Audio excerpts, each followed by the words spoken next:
성령의 빛비춤이 없이는 절대로 사람이 죄를 깨달을 수가 없어요. 내가 이성의 지각으로 난 죄인입니다 하면서 가슴을 치면서 애통하는 것과 성령의 조명을 통해서 나의 실존이 드러나서 나의 정체성이 드러나서 하나님 앞에서 내가 극악무도한 죄인임이 드러나서 통회하는 것과는 천지차이예요. 하나님께서 죄인에게 그 죄를 나타내 보여주시는 목적은 그 사람을 의롭게 하시려는 것입니다. 또 의롭게 하시는 것, 우리가 오전 시간에 그 justification, 그 칭의, 의롭다 여긴다, 의롭다고 간주한다. 의롭게 하시는 것은 거룩하게 하시려는 목적인 것입니다. 또 거룩하게 하시는 것은 그를 통해서 영광을 받으시려고 하는 거예요. 자, 그래서 하나님께서는 특별히 모든 목회자들, 교역자들에게 명령하신 바가 무엇인가를 알아야 돼요. 자, 디모데후서 4장 2절 말씀을 보면 특별히 주의 종들은 이 같은 말씀을 명심해야 되는 것입니다. 왜냐하면 디모데에서는 그 영적인 아버지인 사도 바울이 영적 아들인 디모데에게, 디모데는 목회자였죠. 이 같은 서신을 써서 보낸 것입니다. 디모데후서 4장 2절, 너는 말씀을 전파하라. 때를 얻든지 못 얻든지 항상 힘쓰라. 범사의 오래 참음과 가르침으로 경책하며 경계하며 권하라. 아멘. 자, 특별히 교역자들에게 명령하신 것은 말씀을 전파하라, 이렇게 말씀했어요. 자, 그리고 이 같은 말씀은 모든 성도들에게도 동일하게 적용되는 말씀이에요. 모든 성도들은 때를 얻든지 못 얻든지 하나님 말씀을 전파해야 돼요. 특히나 불신자들에게 전파해야 되고 또 신앙생활 하다가 낙심한 자들에게 전파해야 돼. 그런 의무가 있는 것입니다. 의무와 책임이 있는 거예요. 자, 그 말씀을 전파하라고 분명히 말씀하고 있죠. 너는 말씀을 전파하라. 자, 이 말씀은 하나님의 거룩하신 말씀인 것입니다. 이 성경은 하나님의 계시죠. 하나님의 계시. 하나님께서 하나님 자신을 계시하시고 또 장차 되어질 일들에 대한 계시가 여기 기록되어 있습니다.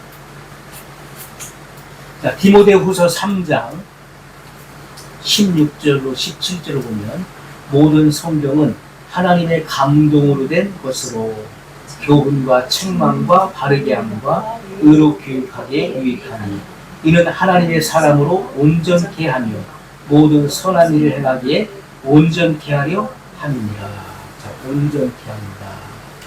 그래서 모든 성경은 하나님의 계시한 바 된 것이니 하나님의 감동으로 된 것이니 감동으로 된 것으로, 이 말은 하나님의 계시하신 바이니 하나님의 사람으로 완전케 하며, 온전케 하면서 완전하게 퍼펙트 완전케 하며 모든 착한 일을 행하기에 더욱 완전케 한다는 말씀인 것입니다. 또한 하나님께서 이 초대교회에 오중직분을 주셨어요. 오중직분. 에베소서 4장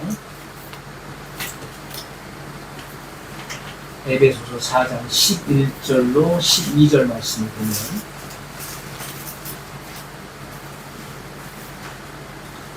그가 혹은 사도로 혹은 선지자로 혹은 복음 전하는 자로 혹은 목사와 교사로 주셨으니 이는 성도를 온전케 하며 봉사의 일을 하게 하며 그리스도의 몸을 세우려 하심이라. 아멘. 자, 이것은 우리가 신약 시대에 이 초대교회에 나오는 이 오중직분에 대해서 말씀하고 있는 것입니다. 그래서 킹제임스 버전을 보게 되면은 이 다 복수로 나와 있어요. 그래서 아포스텔, 사도입니다. 사도들, S가 붙었어요. 그래서 복수로 나와 있습니다. 프레피츠, 그래서 선지자, 예언자를 말하는 것이죠. 그 에반젤리스트, 그리고 페스토스, 그리고 티처스, 이렇게 그 사도들, 선지자들, 복음 전도자들, 목사들, 교사들, 이렇게 다 복수로 써 있어요.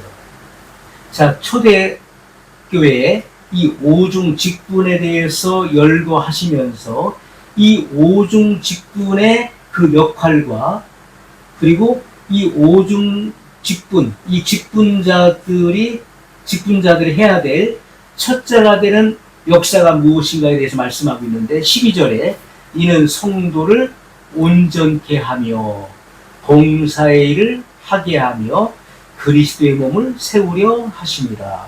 자, 그러면 초대교회 오중 직분의 첫째가 되는 역사는 성도를 온전케 하는 일이다, 이렇게 말씀하는 것이죠. 자, 그래서 이 같은 말씀들은요, 예수님을 믿는 성도들에게 관련된 말씀인 것입니다. 죄인들에게는 아무 관련이 없는 말씀입니다. 그렇죠?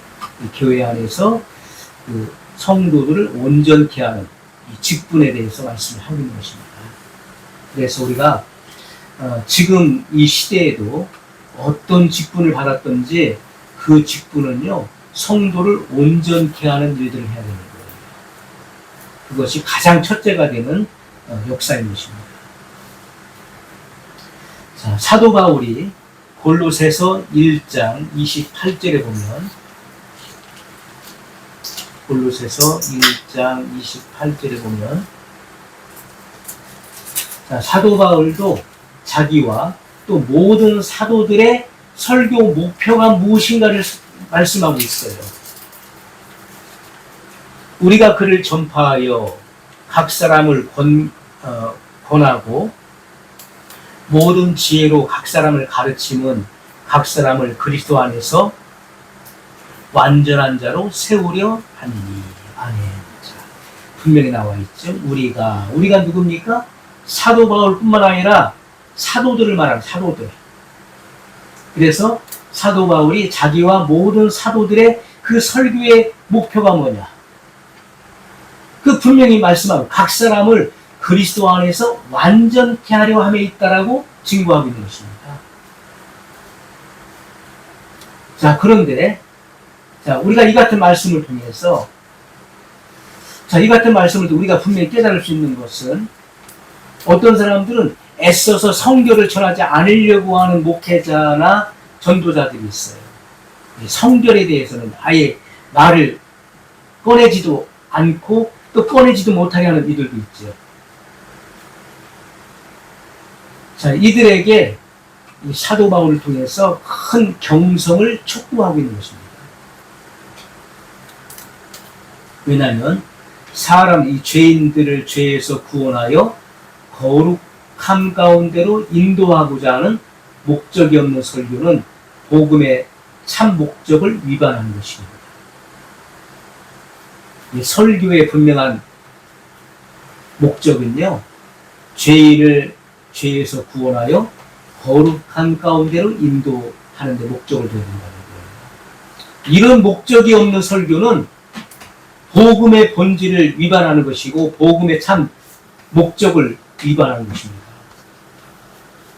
그 사람이 비록 회개에 대해서, 사죄에 대해서,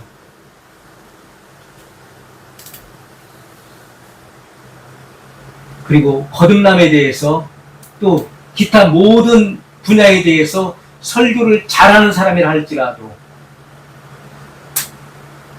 성결을 전하지 않는다면 그것은 잘못된 것이라는 것입니다. 죄인이 회개하는 것, 그것은 성결로 나아가는 하나의 과정에 불과한 것입니다. 분명한 목적은 성결에 있다는 것이죠. 성결, 거룩함에 있다는 거예요. 그러니까 하나님께서 우리에게 의도하신 것이 뭡니까? 우리로 하여금 신의 성품에 참여케 하려 함이라고 말씀하고, 신의 성품. 그래서 신의 성품에 참여한다는 것은 그리스도의 품성을 담는 것입니다. 그리스도의 품성이 그리스도인들의 성품이 되어야 되는 거예요. 그것이 그리스도의 장성한 분량에 충만한 데까지 이르는 것입니다. 자, 하나님의 목적은 거기에 있는 거예요. 그래서 모든 설교자들의 설교의 목적은 거기에 둬야 되는 것입니다. 거룩함, 성결, 여기에 둬야 되는 거예요. 그래서 성도들을 이러한 최종적인 이 목적에까지 이끄는 그러한 목적을 가지고 설교를 해야 된다는 것입니다. 그렇지 않은 것은요, 저급한 단계에 머물러 있는 것입니다. 분명 목적이 분명해야 된다는 거예요. 자, 어떤 사람들은 중생을 최고의 경험으로 생각하는 사람이 있어요. 최후의 은사로 알고 최종 목적지로 알고 있는 사람이 있어요. 이런 사람들은 하나님께서 예비하신 더 크고 높고 깊은 은혜를 경험하지 못하는 것입니다. 중생 이후에 오는 제2차의 은혜는 성결의 은혜인 것입니다. 성결의 은혜. 이것은 1차의 은혜인 중생보다도 더 깊은 단계의 은혜예요. 우리가 중생, 다른 말로 신생은 초기적 성결이라고 말하는 것이고, 2차의 은혜, 성령 세례를 받음으로써 그 신앙이 일치월장 성장하게 되는 것이고, 거기서부터 이제 장성함으로 나가게 되는 것입니다. 자, 이 같은 은혜를 우리가 알아야 되는 것이죠. 자, 오늘날 교회가 의로워지기 위해서 회개하고 또 깨끗하고 거룩해지기 위해서 의로워지지 않으면 안 된다는 것을 말하지 않죠. 많은 사람들이 그렇습니다. 의로워지기 위해서 회개해야 돼요. 또 깨끗하고 거룩해지기 위해서 의로워지지 않으면 안 되는 것입니다. 자, 그런데 이러한 것들을 가르치지 않는 이들이 많이 있는 것이죠. 자, 하나님께서 우리를 처음부터 우리를 택하셔서 성령으로 거룩하게 하신 것, 이러한 것들이 증거되지 않는 것은 굉장히 불행한 일인 것입니다. 자, 데살로니가 후서 2장 말씀 드리겠습니다. 데살로니가 후서 2장 13절 말씀을 보면, 주의 사랑하시는 형제들아, 우리가 항상 너희를 위하여 마땅히 하나님께 감사할 것은 하나님이 처음부터 너희를 택하사 성령의 거룩하게 하심과 진리를 믿음으로 구원을 얻게 하심이니. 자, 이렇게 말씀하고 있어요. 처음부터 우리를 택하사 성령으로 거룩하게 하심이니. 성령으로 거룩하게 하심과, 이렇게 말씀하고 있죠.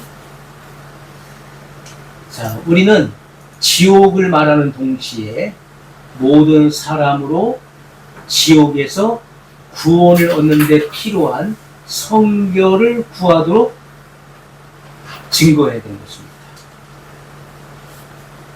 우리는 심판을 말하는 동시에 모든 사람으로 하여금 지옥에서 구원을 얻는 데 가장 필요한 이 성결, 또 심판을 말하는 동시에 모든 사람으로 하여금 죄의 심판대 앞에 서지 않기 위해 필요한 성결을 구하도록 하지 않으면 안 된다는 것입니다.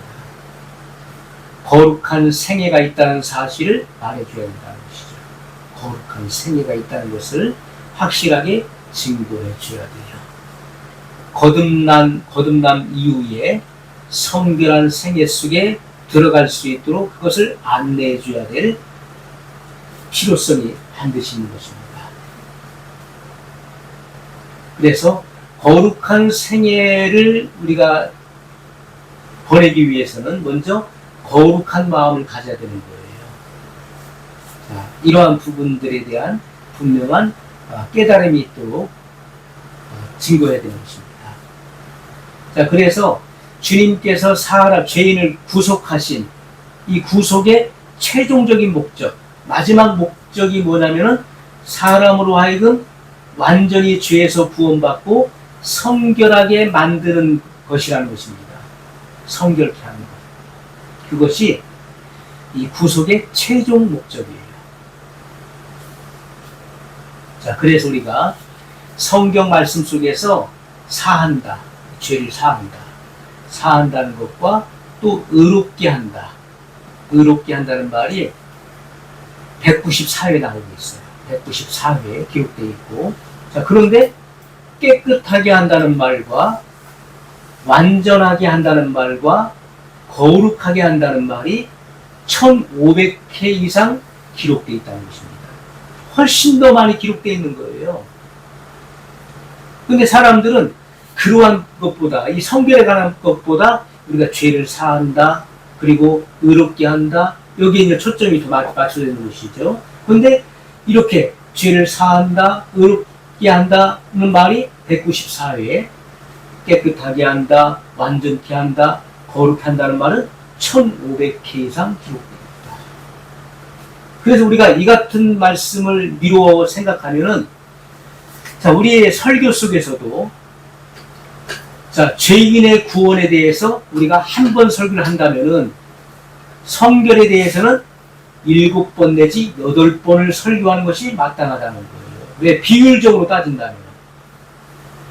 그만큼 성경은 이렇게 죄사함, 그리고 의롭다함보다도 이렇게 깨끗하게 한다, 또 완전케 한다, 거룩하게 한다, 이런 성결에 관한 말씀이 훨씬 더 많이 있다는 거예요.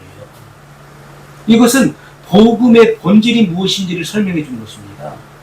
하나님께서 우리에게 요구하시는 것, 죄인을 구원시키는 것, 그건 단지 죄 사함뿐만이 아니라는 거예요. 그것은 가장 이 기본적인 것이고, 거기에서부터 출발해서 결국 거룩함에 이르게 하는 것, 성결한 생애를 살게 하는 것, 거기에 목적을 두고 있다는 것입니다.